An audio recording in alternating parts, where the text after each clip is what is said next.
नमस्कार। ओम नमो नारायणाय। ओम नमो नारायणाय।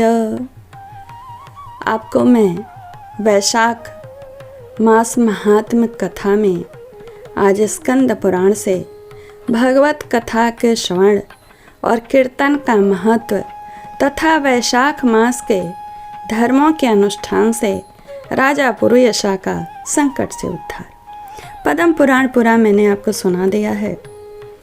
सर्वप्रथम जब शुतदेव बोलेंगे तो इसके सुनने का ही महात्म्य बताएंगे, सुनने से क्या होता है। इसलिए मेरा करबद्ध अनुरोध है, शुरू से आखिरी तक सुना करिए और चैनल को सब्सक्राइब करिएगा, इस महात्म्य को लाइक कमेंट शेयर करिएगा। आइए सुनिए।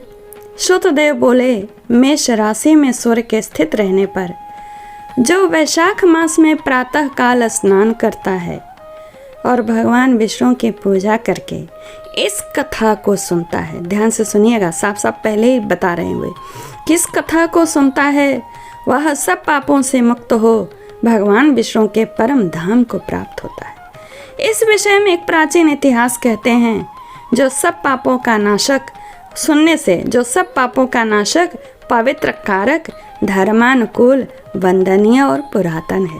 सुना करिए, मन न लगे तो भी सुना करिए, सुनने का पुण्य होता है। गोदावरी के तट पर शुभ ब्रह्मेश्वर क्षेत्र में महर्षि दुर्वासा के 2 शिष्य रहते थे, जो परमहंस, ब्रह्मनिष्ठ, उपनिषद विद्या में परिनिष्ठ और इच्छा रहित थे।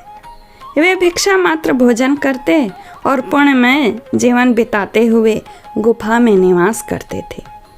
उनमें से एक का नाम था सत्यनिष्ठ और दूसरे का तपोनिष्ठ। वे इन्हीं नामों से तीनों लोकों में विख्यात थे।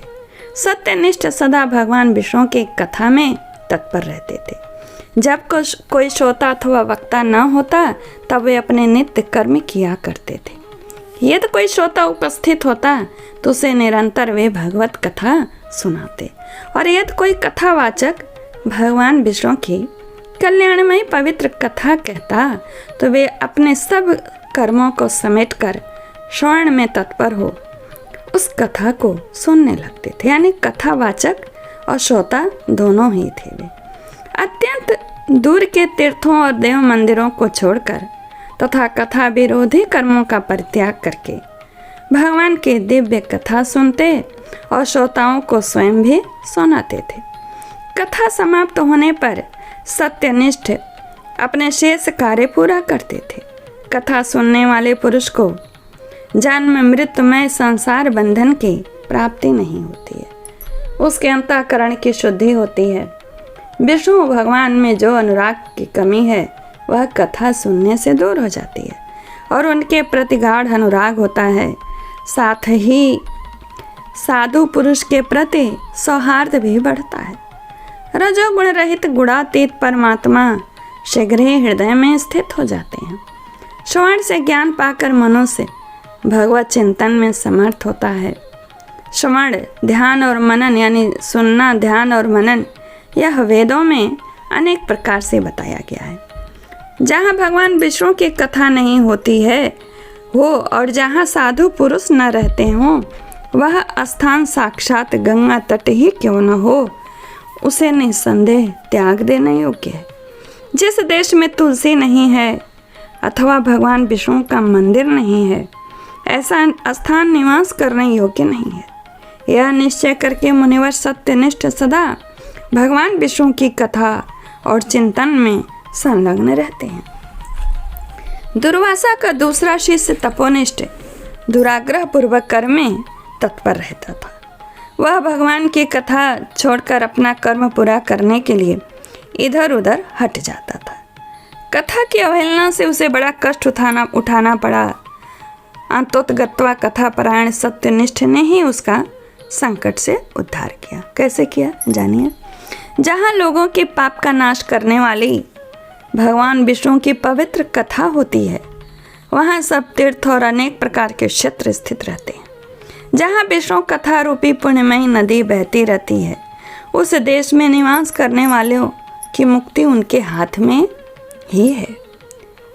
पूर्व काल में पांचाल देश में पुरोयशा नामक एक राजा थे, जो पुण्यशील एवं बुद्धिमान राजा भूरियशा के पुत्र थे।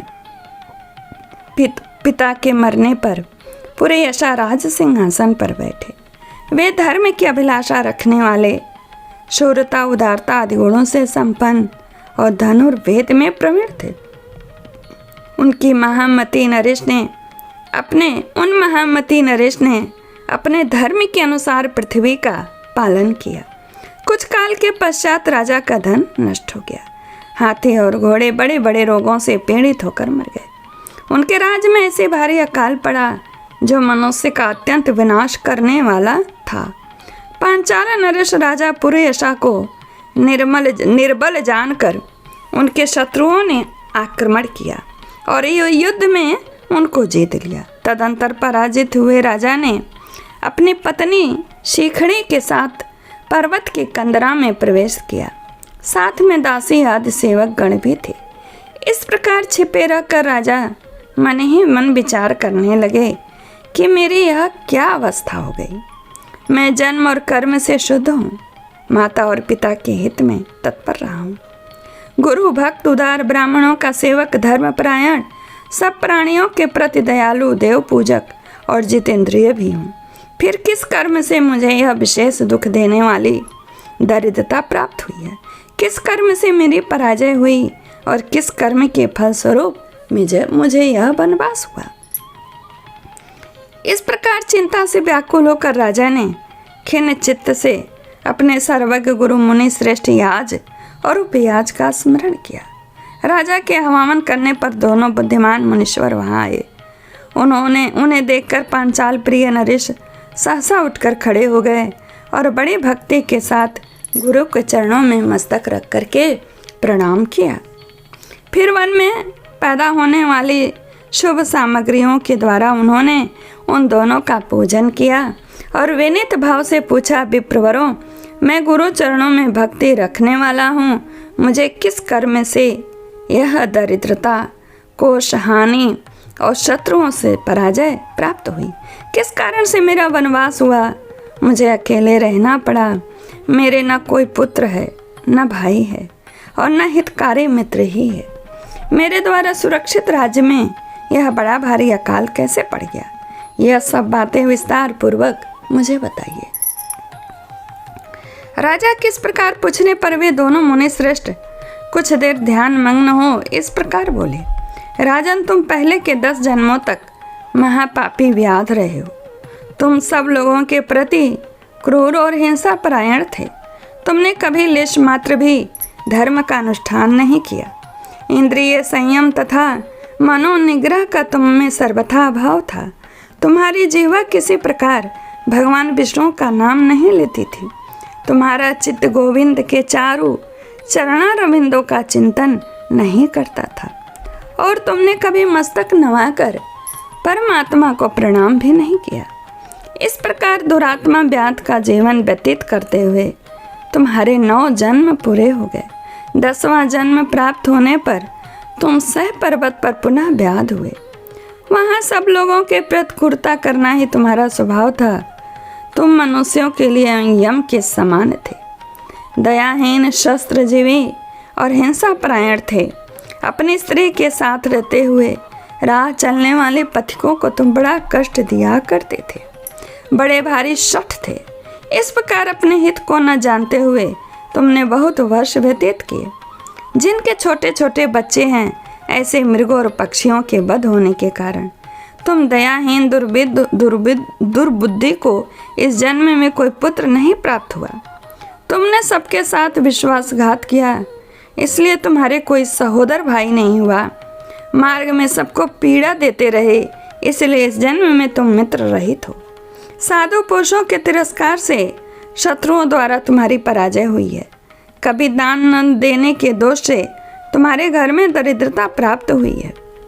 तुमने दूसरों को सदा उद्योग में डाला, इसीलिए तुम्हें दुस्सह वनवास मिला। सबके अप्रिय होने के कारण तुम्हें ऐसे दुख मिला। तुम्हारे क्रूर कर्मों के फल से ही जन्म में मिला हुआ राज्य भी छिन गया।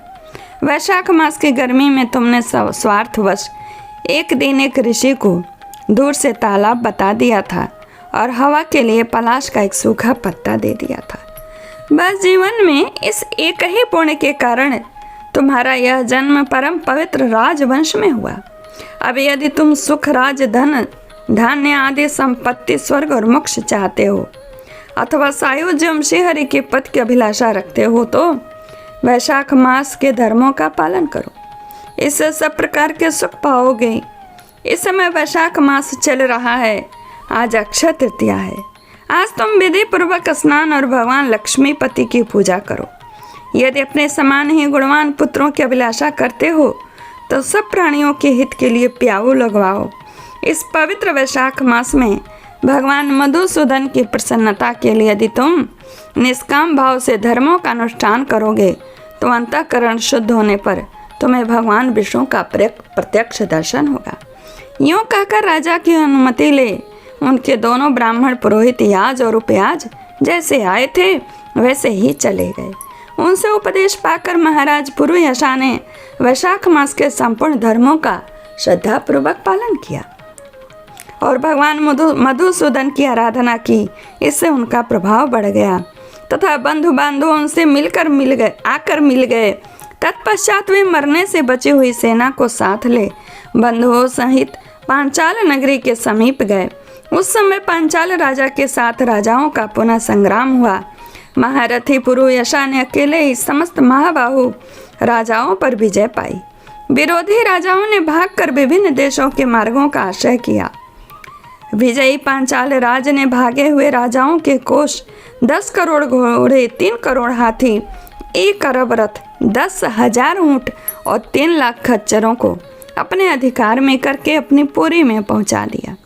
वैशाख धर्म के महात्म से सब राजा भग्न मनोरथ हो पुरुयशा को कर देने वाले हो गए और पांचाल देश में अनुपम सुकाल आ गया।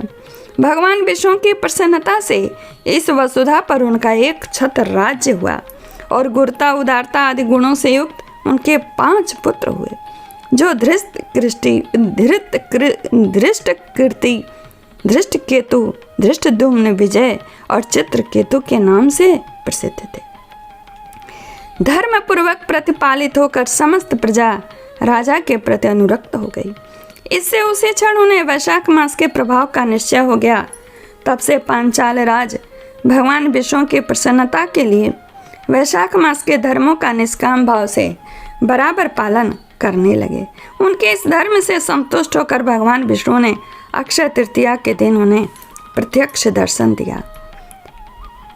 इस प्रकार यह अध्याय यहीं पूर्ण होता है। अगला महात्म्य है राजा पुरुयशा को भगवान का दर्शन, उनके द्वारा भगवत स्तुति और भगवान के वरदान से राजा की सायुज्य भगवान की से सायुज्य की प्राप्ति। नमस्कार, जय श्री कृष्ण। हमारे चैनल को सब्सक्राइब करिए, इस वीडियो को लाइक, कमेंट, शेयर करिए।